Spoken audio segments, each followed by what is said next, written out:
nagagana naman ng Kimpolandia sa paghahanap ng mga clues tungkol kina Kim Chiu at Paolo Avellino. Usap-usapan ngayon ng ilang solid Kim Pao fans kung sinama nga ba ni Paolo ang rumored girlfriend niyang si Kim sa kanyang biyahe sa Taipei, Taiwan.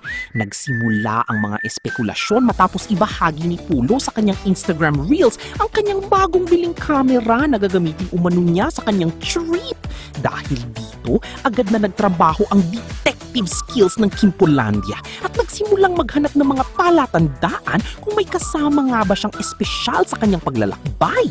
May ilang fans pa nga ang naghinala na maaring kasama ni Pulo si Kim upang sabay nilang ma-explore ang Taipei.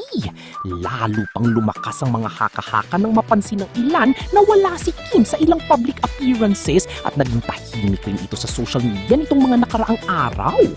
Para sa ilang supporters, kilala umano si Paolo na mahilig mag-travel at mahilig din kumuha ng litrato at videos.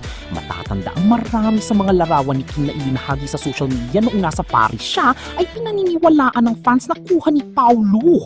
Dahil dito, hindi maiwasan ng ilan na isipin na baka may panibagong travel adventure na naman ang dalawa.